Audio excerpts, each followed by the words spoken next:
VEGGIELUTION is an urban community garden that was founded in the spring of 2008 at Emma Prush Park in San Jose, California by a group of college students. Over the course of 3 years, the farm has continued to grow and provide organic vegetables at an affordable rate, while also providing a safe place for the community to come and work the land together. This is a little story on how one San Jose group is teaching the importance of building community, embracing diversity, empowering youth, and creating food sustainability. I met Mark it must be about 3 years ago by now, and we were both students at San Jose State, and we both independently wanted to garden.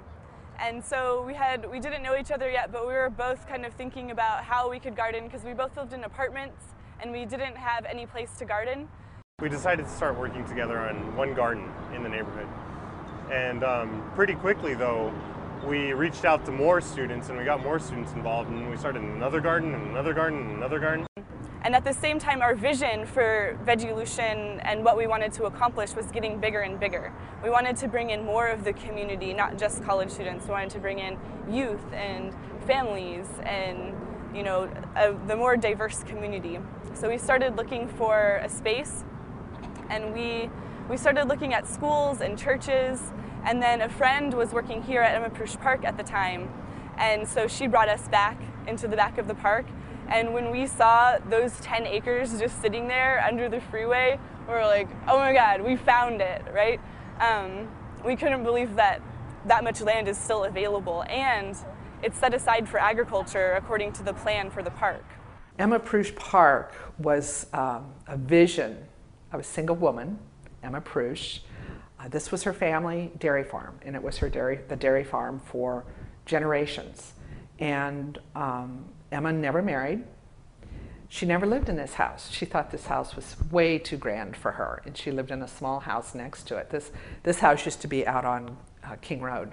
And in 1962, Emma decided that she had no heirs, and the dairy business was getting rough. It was a hard job for anybody, much less a single woman. And she decided to bequeath to the city of San Jose an 86-acre plot of land to be used for agricultural demonstration. And her most important goal was that it maintain a rural country atmosphere. In the 70s, but she could stay here until she passed away. Then in the 70s, Emma was approached by the Police Athletic League looking for a place to put a athletic field so that children would have a place to grow up and play. Sports were becoming a very, very important part of our social atmosphere in Santa Clara County. And so Emma gave 12 acres for the PAL Stadium, and then the 280 freeway came by, and Caltrans got their chunk of land. And what we have left here is 46 acres, and it's all agricultural. We do our best to make sure that it stays that way. Yeah, so once we found the land back here, we started asking the city park, hey, we have this idea, can we use some of the land here? And basically their first response was, you're not even a nonprofit, we don't even want to talk to you. So we found the Emma Prush Foundation, which is a nonprofit that's basically like the Friends of Emma Prush Park. So a group of volunteers formed the Prush Farm Park Foundation, and we were approved by the IRS in 1982 as a 501c3 nonprofit organization. Our main goal is to help make sure of the orderly development of this park in an agricultural way. And the foundation was approached by Mark Medeiros. He came to one of our board meetings. He was very, very nervous. And he asked for 3 acres of land. And because everyone on our board, we're farmers or gardeners anyway, we knew that one young man taking on 3 acres was overwhelming. So we talked it over and realized that what we would like to do is to recommend to the city that they give VEGGIELUTION a ½ acre to give it a whirl and see if it worked. And if it worked, then we could move on to more acreage. And Mark was thrilled. And before you know it, he and Amy Frishy were out there digging. I've never seen anybody swing mattock the way that Amy does. She's quite impressive. And they worked like crazy to get that little half-acre garden in and growing and successful.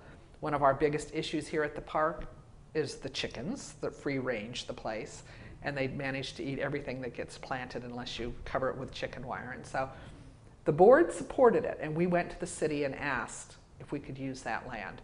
And the city supported us in that endeavor. And so I think that once that VEGGIELUTION got their foot in the door, there was no holding them back. They've just done a fabulous job, just fabulous. We're trying to create an organization that really brings the community together around food. In the middle of the city here, there's not a lot of access to agriculture. This valley used to be covered in orchards, right, but it's paved now.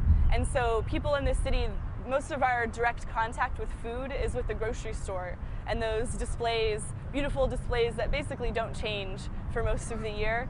And so people don't have this connection with the land that we used to have. So we really want to give the community a space to reconnect with the land, learn why it's important to be careful about what you eat and why it does really matter what you put in your mouth.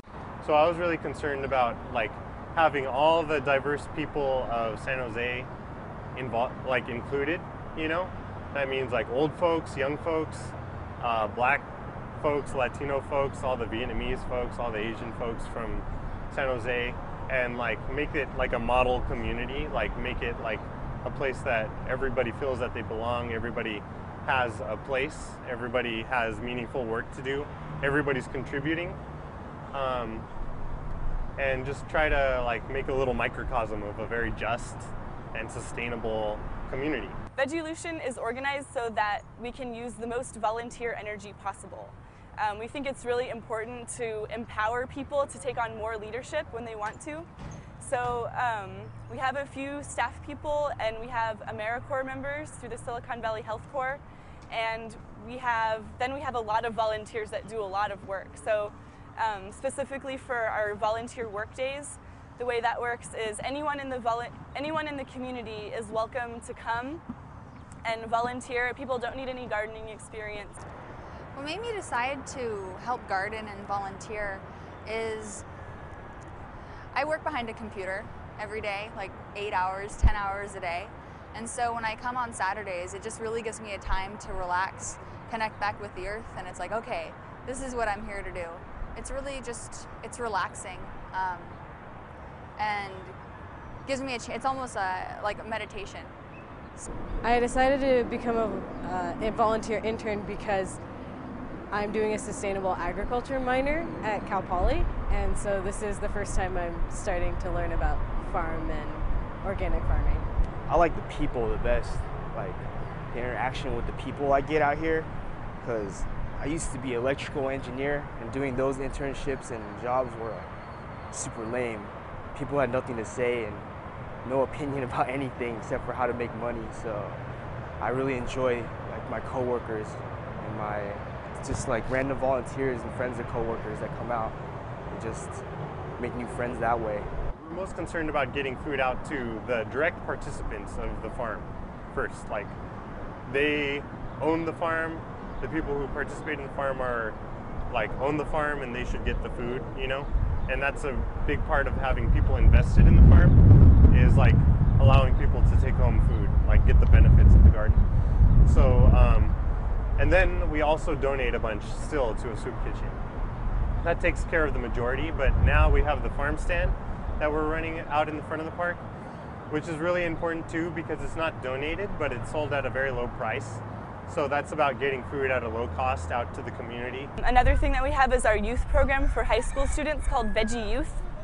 And right now we're in the midst of our summer program. We have 17 youth, and they do a lot of farm work, and they learn about cooking.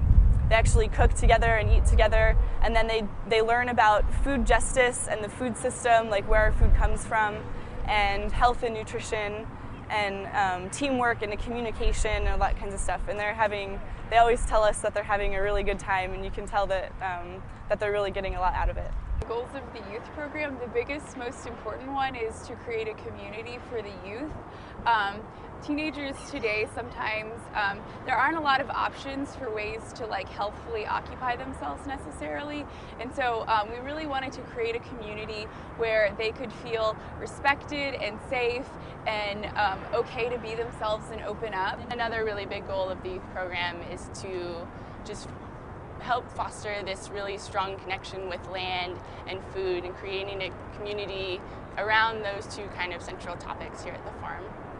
Well, for me, the reason I decided to come here was because I wanted to learn how to start my own garden and pick up skills on how to be independent, because I read on the description that there would be cooking lessons, and that was something I thought would be very useful.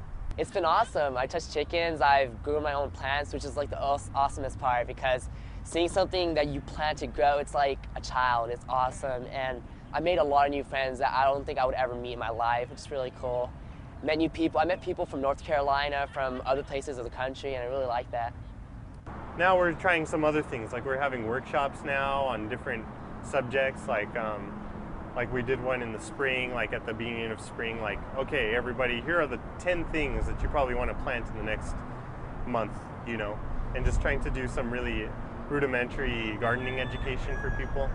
We're running classes in Spanish now, which was really cool. We did we worked with a neighborhood group called Somos Mayfair, and they're a really strong community organization that we respect a lot, and they work with Latino women a lot, and then like the Latino community as a whole a lot. But we had their group of Latino women that are focused on obesity and diabetes prevention do a 5-week course here, and they planted like a traditional Central American garden with all the main staple crops, and that was a cool experiment. In the future of VEGGIELUTION, we hope to expand to more land, so we can basically scale up everything that we're doing. The more land we have, the more youth we can serve, the more volunteers we can get out here, and the more food we can produce.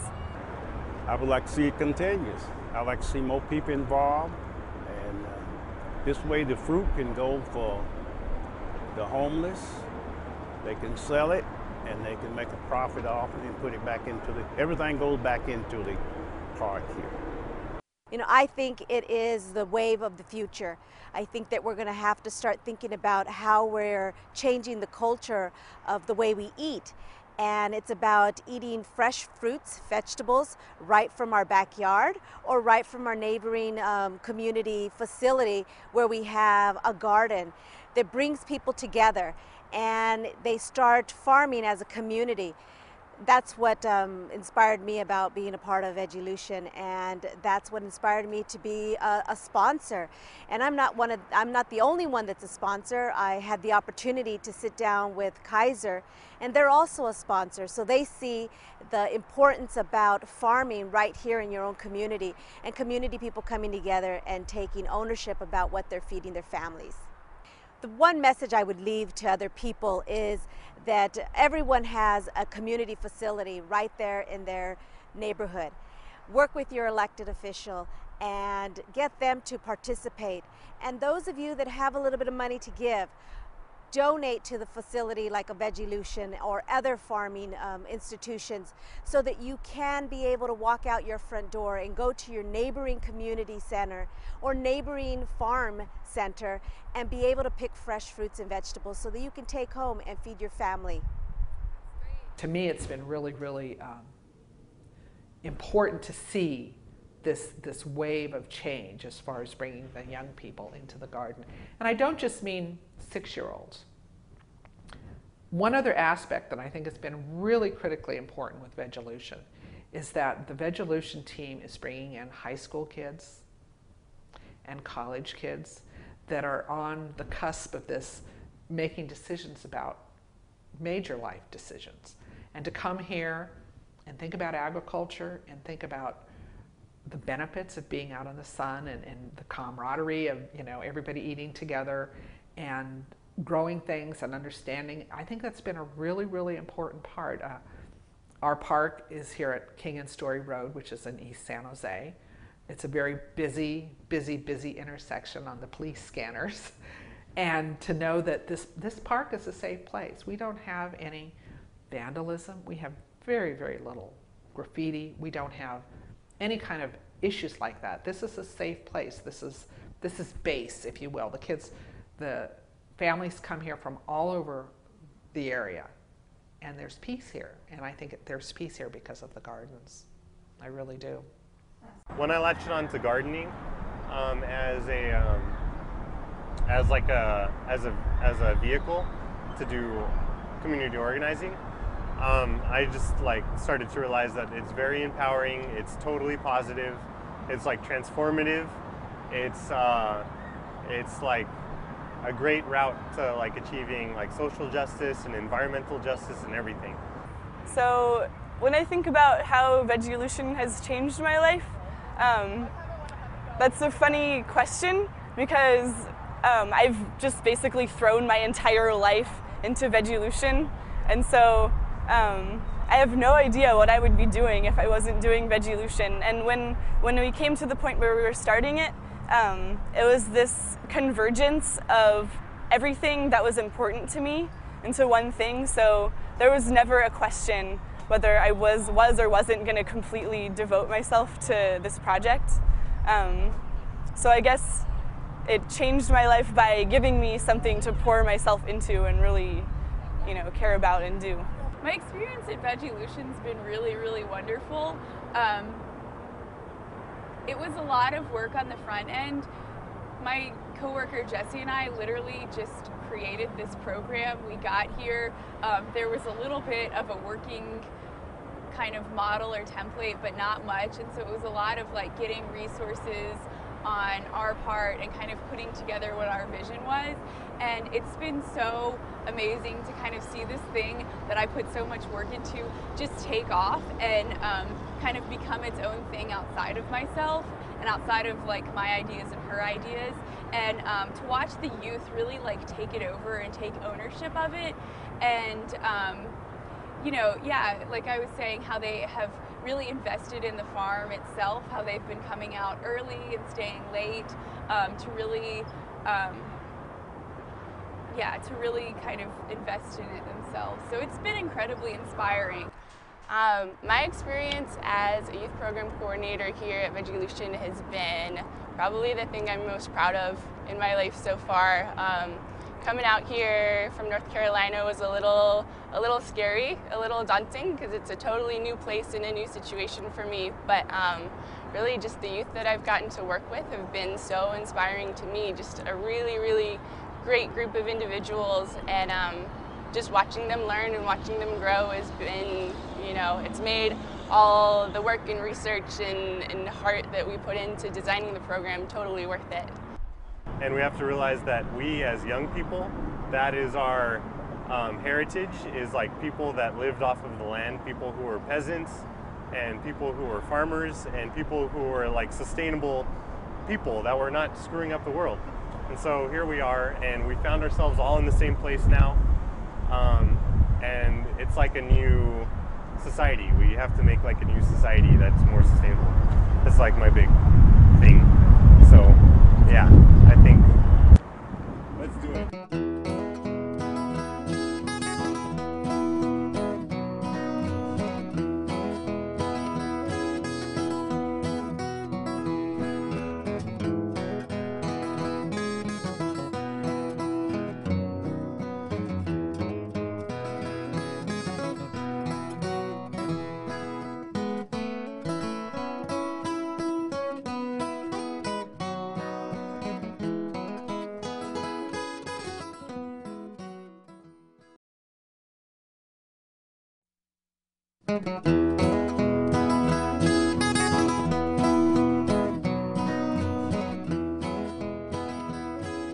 Santa Clara County was primarily used for grain because of the soil, the alkalinity of the soil. It was predominantly grains and oats and wheats for cattle industry. Then it started to change when the Pellier brothers came and brought cuttings from Europe for growing grapes.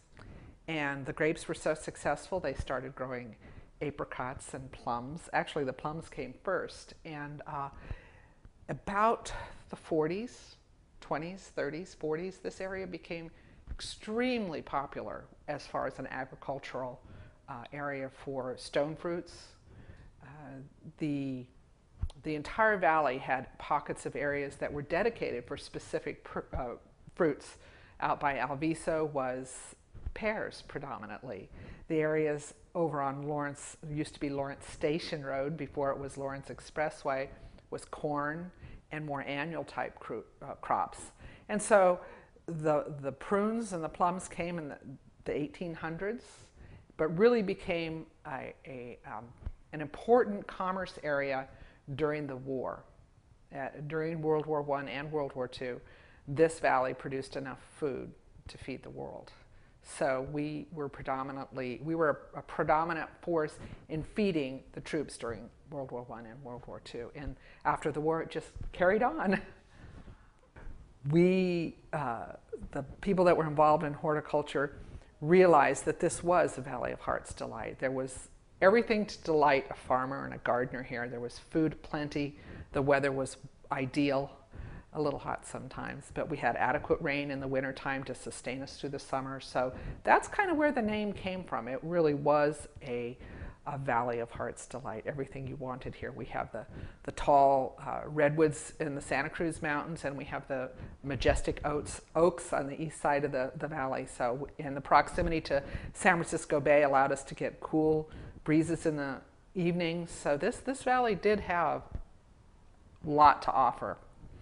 Well, the change started happening in about the late 50s to early 60s. And as more and more need was created for arms and military, Food Machinery was a big company that made farm equipment, and they switched to making equipment for the government, for tanks and not so much weapons, but tanks and trucks and transportation vehicles.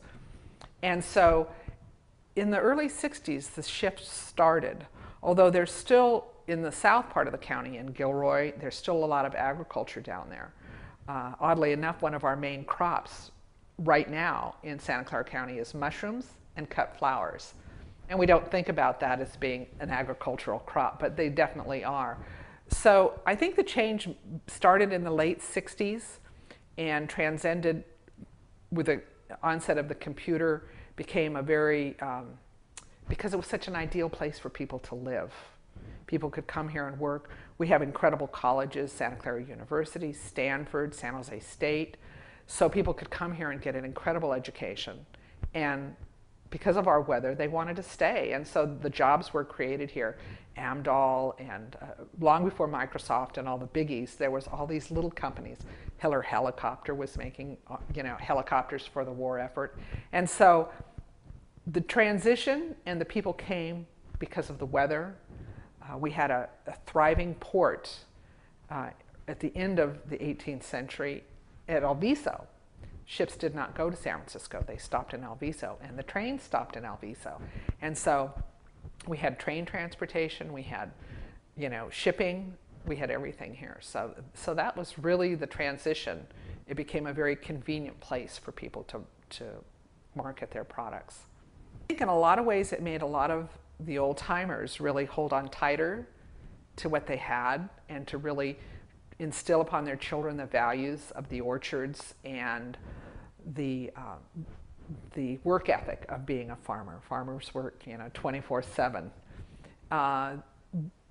The pavement heated up our valley a lot, and cementing our canals obviously have made it so that we have the water runs faster into the bay and it doesn't meander through. Like I remember going fishing for steelhead in Guadalupe with my dad, and steelhead don't run in Guadalupe anymore because it's been so manipulated by man. And so I think in general, economically, the change has been very good.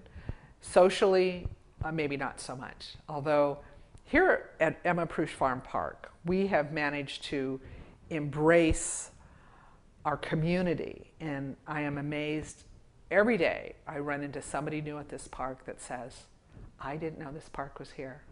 And it's amazing how thrilled they get to come and actually pick an apricot off a tree, or to see corn growing. And more people now of that generation, the 60s, of which I'm a product of, have come back to the farm as a way for healthy eating and to be an important part of understanding and knowing what we're putting in our bodies. So it's been in many ways it's been scary how fast everything has grown, but I think, as I said in the beginning, it really instilled with a lot of us the importance of understanding about agriculture.